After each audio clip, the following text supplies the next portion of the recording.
Kamu duduk sendiri di dalam kamar. Tak ada gangguan. Hanya kamu, dirimu sendiri, dan keheningan yang perlahan-lahan menjadi memekakan telinga. Di titik ini, sesuatu muncul. Bukan rasa damai, tapi kegelisahan samar yang tidak bisa kamu namai. Seolah ada yang menatapmu dari dalam, menuntut jawaban. Siapa kamu ketika tidak sedang mencoba mengesankan siapapun? Kamu mencoba menenangkan diri. Mengatakan pada dirimu, aku baik-baik saja. Aku tahu apa yang aku lakukan. Aku menjalani hidup ini dengan benar. Tapi kalimat-kalimat itu tak lagi terdengar seperti kebenaran. Lebih seperti mantra yang sudah kamu hafal di luar kepala. Dan sekarang kamu ulangi, hanya agar kamu tidak perlu merasa apa yang sesungguhnya sedang kamu rasakan. Inilah yang menakutkan. Banyak dari kita tidak takut pada kemiskinan, kegagalan, atau bahkan kematian. Yang benar-benar kita takuti adalah berhadapan dengan diri kita yang sebenarnya. Tanpa topeng, tanpa narasi, tanpa pembenaran. Kita hidup dalam paradoks yang rumit. Kita ingin berubah, tapi juga tidak ingin melihat betapa rusaknya kita sekarang. Kita ingin pertumbuhan, tapi juga menolak mengakui luka dan kebohongan yang membuat kita tetap stagnan. Kita terus berkata pada diri kita bahwa semuanya terkendali. Padahal di dalam, kita hanyut, tersesat dalam versi diri yang kita ciptakan hanya agar hidup terasa bisa ditoleransi. Pertanyaannya adalah, berapa banyak keputusan dalam hidupmu yang benar-benar lahir dari kejujuran dan bukan dari ketakutan, pembenaran, atau penyangkalan?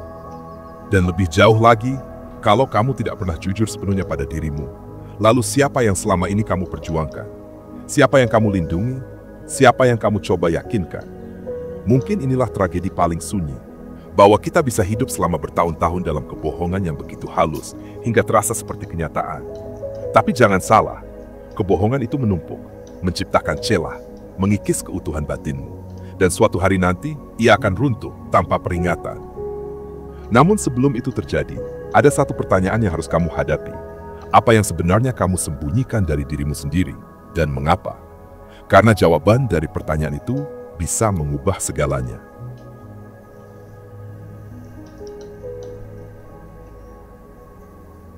Mengapa seseorang berbohong pada orang lain? Jawabannya mungkin jelas. Untuk menghindari hukuman, menutupi rasa malu, mendapatkan keuntungan.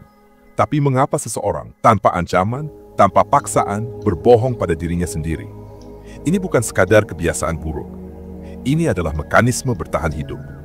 Dari sudut pandang psikologi, manusia dibentuk oleh dua dorongan yang bertolak belakang.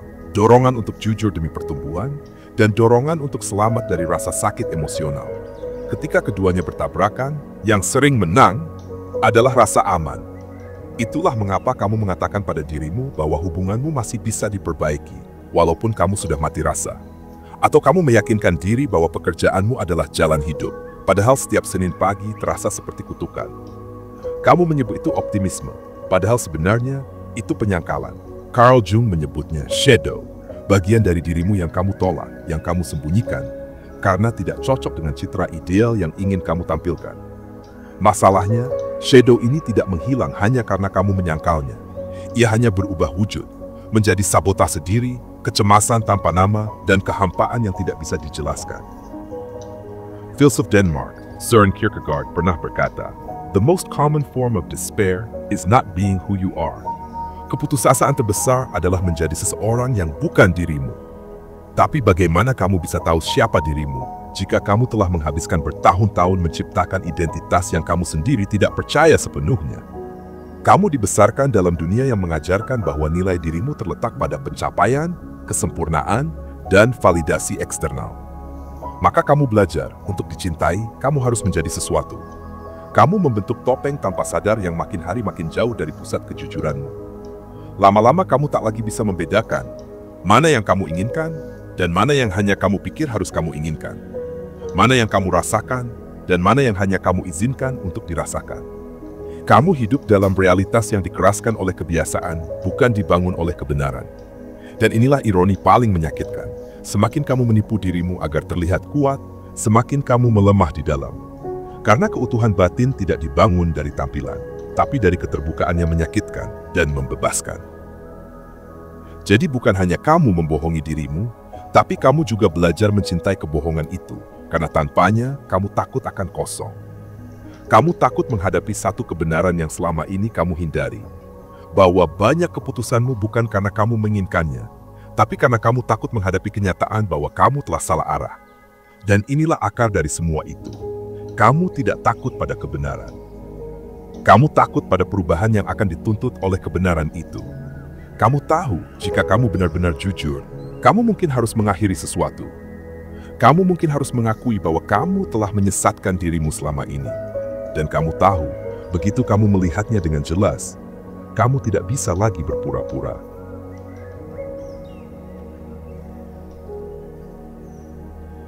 Kamu mungkin berpikir, kalau aku bisa tetap hidup, tetap tersenyum, tetap berfungsi, lalu apa salahnya sedikit berbohong pada diri sendiri?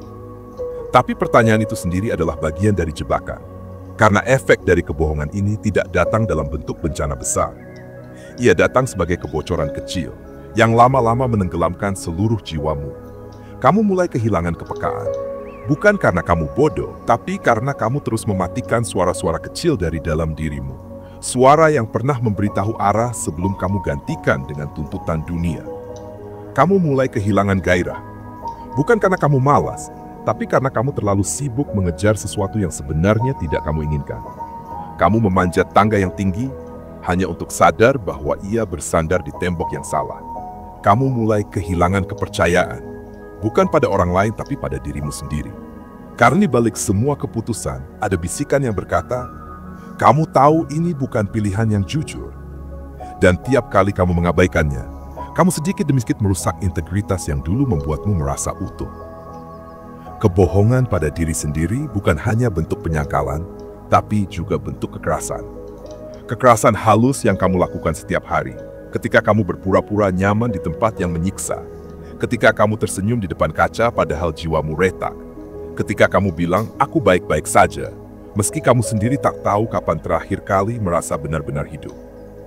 Dari sudut pandang neurologi, setiap kali kamu menyangkal perasaan, otakmu memperkuat jalur penyangkalan itu. Lama-lama itu bukan lagi pilihan sadar, tapi respons otomatis. Kamu membentuk identitas bukan dari kejujuran, tapi dari strategi bertahan. Dan saat kamu hidup terlalu lama dalam versi palsu dari dirimu, kamu mulai menarik orang, pengalaman, dan peluang yang hanya cocok dengan versi palsu itu. Kamu dikelilingi teman yang hanya mengenal topengmu. Kamu bekerja di tempat yang menghargai penyesuaian, bukan keaslian. Kamu jatuh cinta pada seseorang yang tidak pernah benar-benar melihatmu, karena kamu pun belum pernah benar-benar menunjukkan dirimu. Inilah konsekuensi tersembunyi yang paling tragis.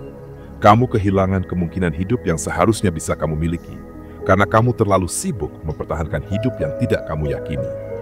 Dan lebih jauh lagi, kamu ikut memperkuat dunia yang penuh kebohongan. Karena setiap manusia yang tidak jujur pada dirinya sendiri, akan sulit bersikap jujur pada orang lain, akan sulit mencintai tanpa syarat, akan sulit berempati tanpa motif tersembunyi.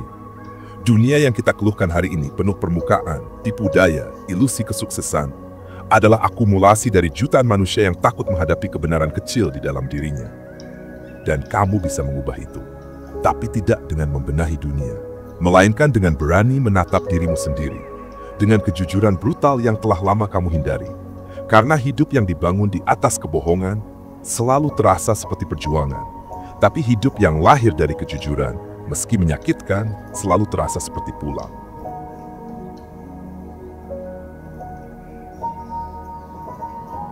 Kamu tidak bisa memulihkan hidupmu tanpa menyentuh luka yang kamu sembunyikan. Dan kamu tidak bisa menyentuh luka itu tanpa keberanian untuk mengatakan satu kalimat paling sederhana, tapi paling mengerikan. Aku telah membohongi diriku sendiri. Inilah titik pemberontakan. Bukan dengan teriak, bukan dengan menyalahkan dunia, tapi dengan diam, menatap cermin dan bertanya, apa yang selama ini aku tahu, tapi aku pura-pura tidak tahu. Ini bukan langkah yang nyaman. Kejujuran bukan selalu melegakan.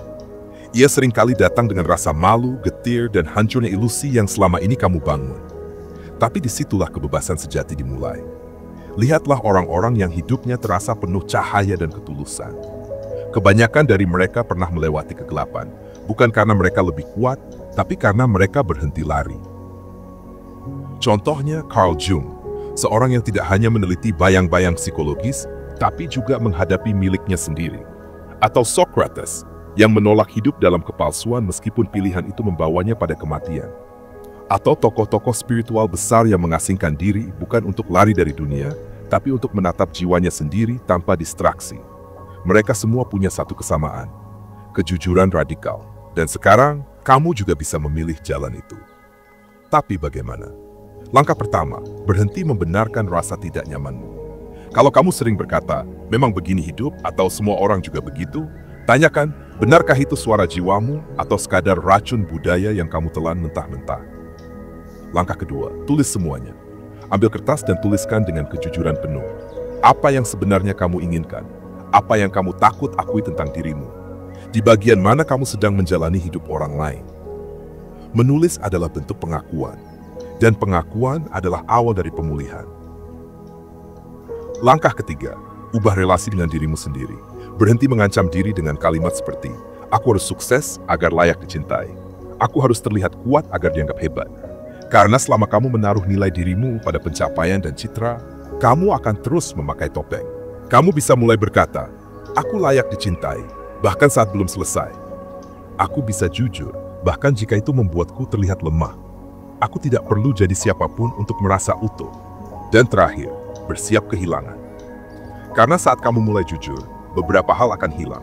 Orang-orang yang hanya mencintai versi palsumu, pekerjaan yang bertentangan dengan nilai hatimu, kenyamanan palsu yang selama ini meninabobokanmu. Tapi kamu akan mendapatkan sesuatu yang jauh lebih berharga. Hidup yang selaras, ketenangan yang tak bisa dibeli, dan versi dirimu yang tidak perlu dipertahankan karena ia memang nyata. Jalan ini memang tidak mudah, namun setelah kamu menapakinya, kamu tak akan pernah ingin kembali. Karena kedamaian yang kamu rasakan saat hidup dengan kejujuran, meski dunia tidak memahaminya, jauh lebih kuat dibandingkan segala validasi yang pernah kamu kejar dalam kebohongan.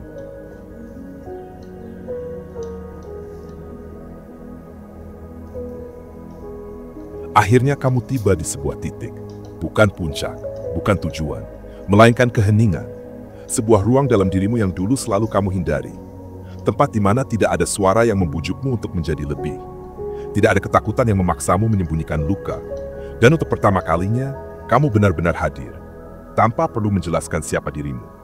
Ini bukan perasaan megah, bukan kemenangan yang gemerlap, melainkan sesuatu yang jauh lebih dalam. Sebuah kebebasan yang sunyi. Karena kebenaran terakhir dari semua pencarian ini bukanlah bagaimana kamu terlihat di mata dunia, melainkan sejauh mana kamu mampu menatap dirimu sendiri, tanpa menoleh ke belakang. Semua kebohongan yang dulu kamu pelihara, tentang impian yang sebenarnya tak kamu inginkan, tentang peran yang kamu pakai demi cinta atau pengakuan, tentang luka yang kamu tutupi dengan senyum, perlahan menghilang. Dan yang tersisa bukan kehancuran, melainkan keutuhan. Kini kamu mengerti, kamu tidak pernah perlu menjadi siapa-siapa. Kamu hanya perlu berhenti menjadi yang bukan dirimu. Itulah kebenaran yang menakutkan sekaligus membebaskan. Bahwa selama ini, penderitaanmu bukan berasal dari dunia luar, melainkan dari perang internal antara dirimu yang sejati dan topeng yang kamu anggap harus dipakai. Dan setelah kamu mampu melepas topeng itu, kamu menyadari sesuatu yang tak pernah kamu bayangkan sebelumnya. Kamu selalu cukup. Bukan cukup karena pencapaian, bukan cukup karena disukai orang lain, tapi cukup karena kamu hadir, apa adanya. Dengan segala kerentanan, luka, dan cinta yang kamu bawa, orang tidak butuh dirimu yang sempurna. Dunia tidak butuh pahlawan yang tak pernah menangis. Yang dunia butuh adalah seseorang yang berani menjadi nyata. Seseorang yang bisa mengatakan, aku juga pernah bohong pada diriku. Aku juga pernah takut kehilangan topengku. Tapi sekarang aku memilih hadir, utuh, dan jujur. Itulah revolusi paling sunyi dan paling kuat. Karena saat satu orang hidup dengan jujur, ia menciptakan ruang bagi orang lain untuk ikut melepaskan kepura-puraannya. Dan bayangkan jika semakin banyak orang berani melangkah seperti itu, dunia akan berubah. Bukan dengan perang, bukan dengan ambisi, tapi dengan satu tindakan sederhana, kejujuran radikal terhadap diri sendiri. Mungkin disitulah kamu menemukan makna sejati dari hidup ini. Bukan untuk menjadi sesuatu di mata orang lain, tapi untuk menghidupi kebenaranmu sendiri, tanpa rasa takut, tanpa pencitraan, tanpa sandiwara. Dan dalam diam, kamu akan tahu, kamu telah pulang. Terima kasih sudah menonton sampai akhir. Jika video ini bermanfaat, bagikan kepada orang-orang terdekat, dan jangan lupa subscribe untuk mendukung channel ini. Tinggalkan juga komentar atau pemikiran Anda di bawah. Saya selalu senang membacanya. Semoga hari Anda dipenuhi kebahagiaan dan energi positif. Sampai jumpa di video berikutnya.